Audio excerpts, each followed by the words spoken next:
munaasabadan ayaa lagu agoonta gabdhaha Boondheere kana gudbay imtixaanka fasalka 12aad ee dugsiyada sare iyagoo noqonaya kooxdii ugu horeysay ee ka qalin jabisay dugsiyada sare oo ka tirsan xaruntan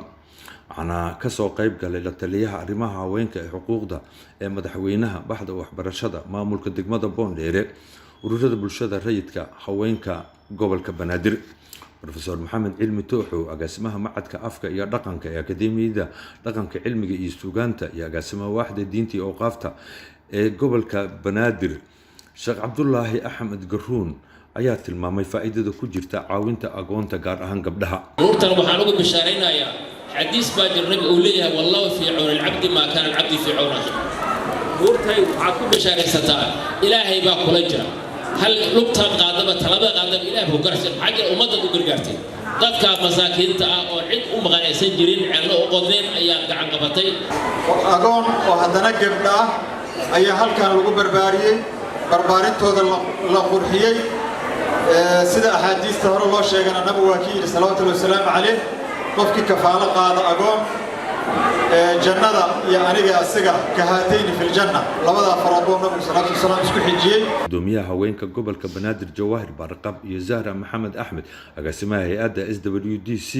آيات المامي إن عاونتا قبلها أقونتا أي تهي مدبل شدا وحكا بدلي كرتا نور تنفت هذا وحي وقدمتي أيدي أولادي إني بربار سيلمها الصومالية دي مستقبل كعب حرونتا ويلشا دقمدا كارانا ويقدرتا waxaan rabaa marka inaan dhaho nuurta waa mahadsan tahay ilmaha aabaha leh aan maanta noloshaan haysan Soomaali xamar ku nool marka waxaan leenahay college sideeda way duceysan tahay aniga aabe iskii waxa la college ku soo koray 9 gabdhood aan ahay maanta oo isu jecelna nuurta maxamed cadow agaasimaha xarunta agoonta gabdhaha Boondheere ayaa sheegtay in maanta ay joogaan guul la taaban karo wadad waxaan dhigi karnaa guuleysta wadanahay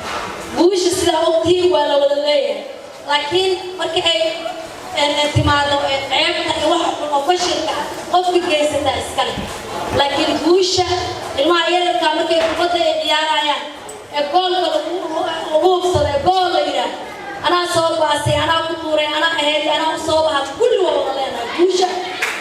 مناسبة أنا ما تبوشة إدنا الصومال الدراهم قدام بيو إن كبتها على جبين تودا وحبرت دولة يهرب يسوق عد والبق وعقلي عقيدة وأهلها الصومالية ما تقول هو ودلني ويقف أي سكان la taliyaha arrimaha haweenka iyo xuquuqda ee madaxweynaha Muna Xasan Cumar ayaa goobta ka ballan qaaday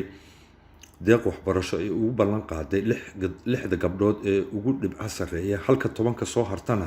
ay jaamacadda Green Hope ay u ballan qaaday deeq waxbarasho waxaan maliyay gabdhahayga quruxda badan leh nuurta waxaan ka codsanayaa shanta gabdhood ee ugu horeysa ama bundada ugu sareysa keentay inay igu halkan igu yimaadaan gabar kasta ay jeceshahay ayay soo apply garaysanaysaa inta ay dhamaynaysana mas'uuliyadeeda hadii aan noolahay oo ilaahay midkayga cafiyeentaas